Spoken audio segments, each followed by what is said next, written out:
Hi everyone, welcome back to my channel. If this is your first time of visiting, thank you for coming by. And if you're returning, thank you. I appreciate you. I appreciate your comments, I appreciate your suggestions, and I appreciate everyone that's been following us since we start this series on abuse, domestic abuse to be precise. I've got a guest here today with me. Her name is Pastor Afolasade Olutola. She's a mental health practitioner. She's worked for years with mental health issues and people in NHS. And the reason she's here today is to give us a bit of understanding of how abuse affects people in mental health and also in other parts of life and the children as well. Like I spoke about in one of our videos, how does it affect the family? So we've got today my sister with me, Shade Olutola. Please welcome. Thank you for coming. Thank you for your presence. Thank Please. you for having me. Thank you very much. I appreciate you coming to support and help us today to shed light on the abuse of mental health. So you've been a mental health nut for years. What can you say to us about abuse of mental health? Please. Hello, everyone. Okay, thank you so much for inviting me. It's truly an honor to be able to share experience.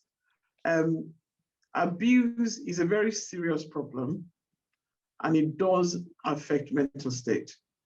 The thing about abuse is sometimes it can be subtle. You may not even know that you are going through it, but it affects your behavior. It can change your character. It can lead to all kinds of stuff, from your typical anxiety to major depression to addiction problem to even a major mental health psychotic breakdown. So, and anyone could experience it. Abuse is not, nobody is immune, just like mental illness. There is nobody that is immune against it, especially now that we have 4 out of every 8 people in England and Wales at some point in their life would have experienced mental disorder or mental distress at some point of their lifetime.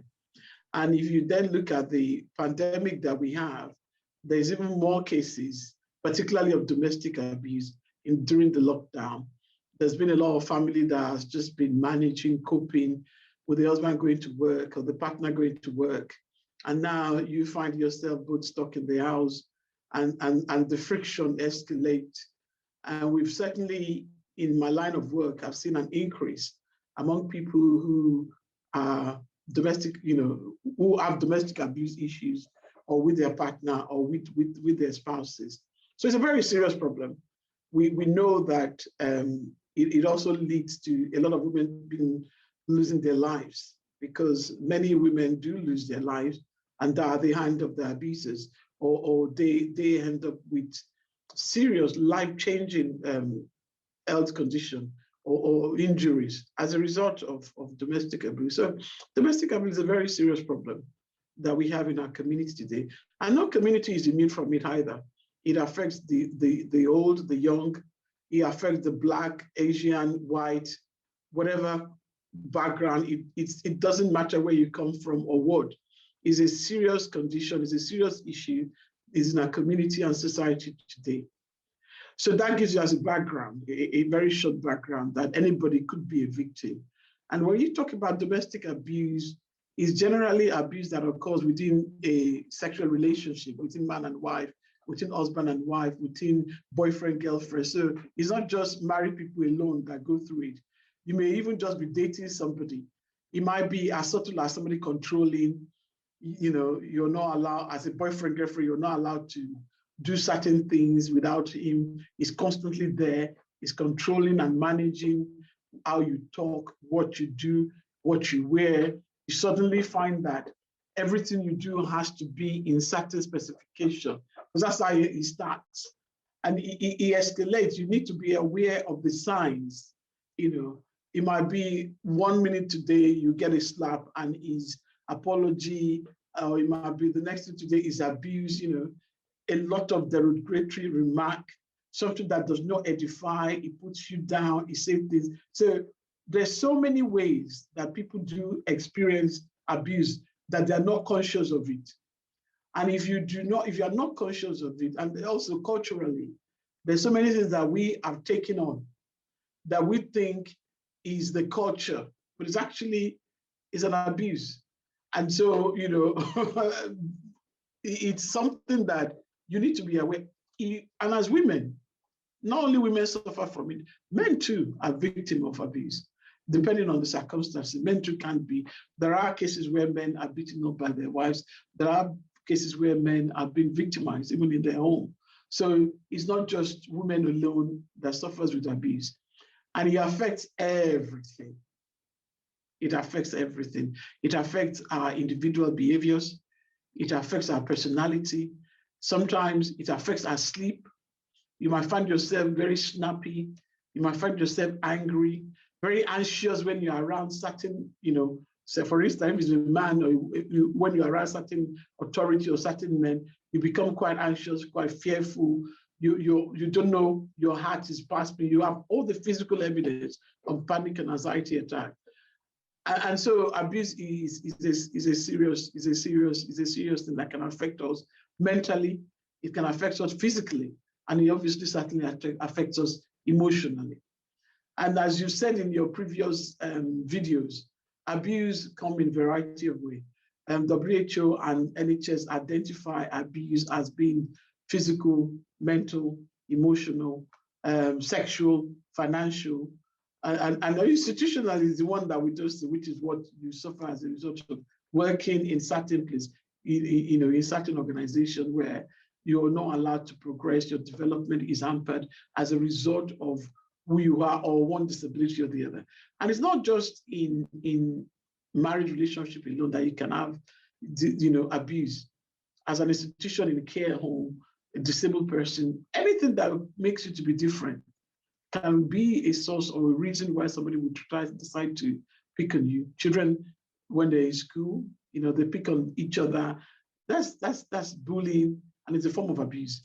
When somebody, you know, constantly picking on you because of your difference is a kind of abuse. When somebody constantly uses a source of weakness to call you name, you know, to put you down. For instance, if somebody were to have one disability or the other, you know, constantly pointing to that and what have you. So that is, so as you can see, it's very wide.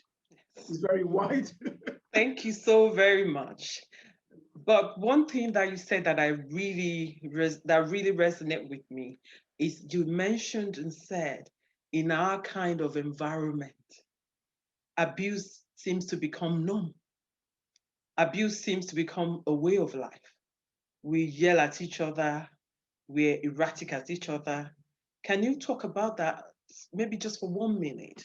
This kind of African thing that thinks you have to harass or bully or shout at the other person.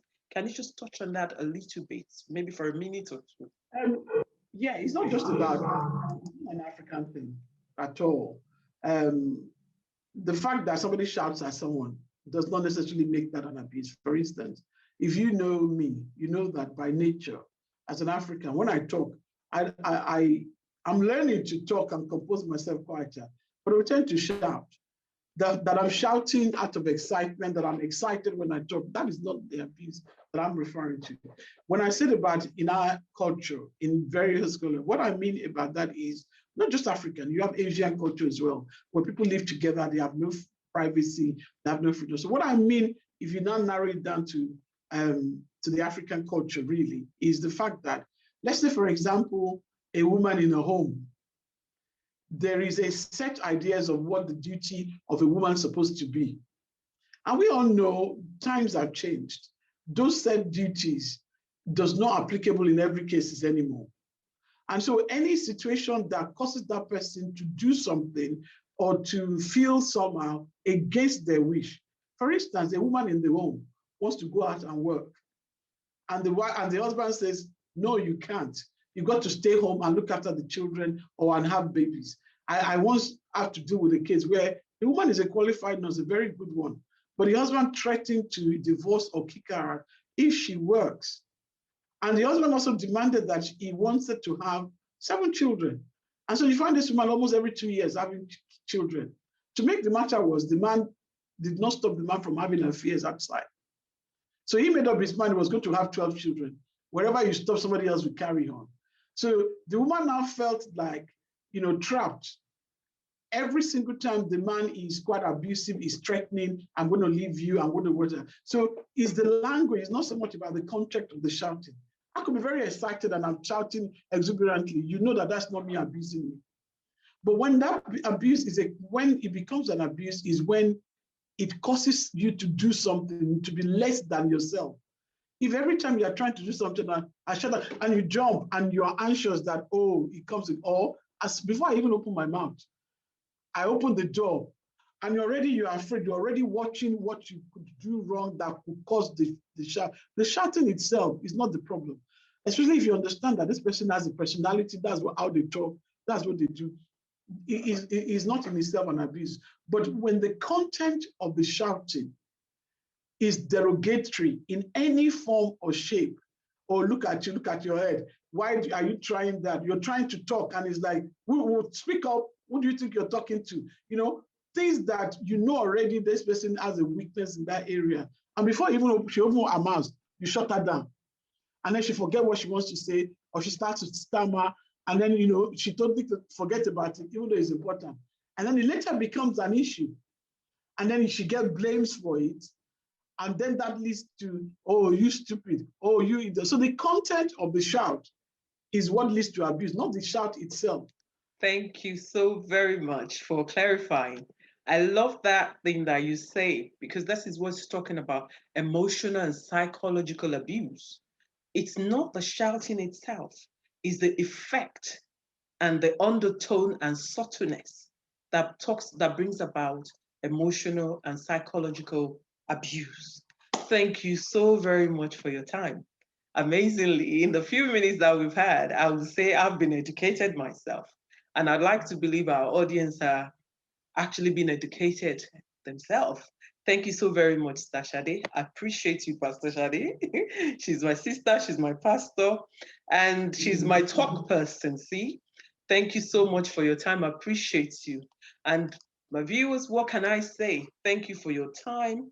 Thank you for coming back.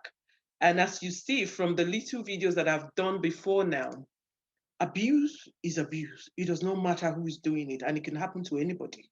It can happen to a man, it can happen to a woman. So, whatever we're doing, let's be conscious. Let's respect each other. Let's show love. Let's show kindness. And I'm believing God that God will help us. And whoever watches this video, that help will come. And if you need to talk, talk. Thank you for coming back to my channel. I appreciate you. And please, if you're not subscribing already, subscribe and then click the bell icon. When we download, upload, you'll be the first to hear us. Thank you very much. God bless you. Bye-bye.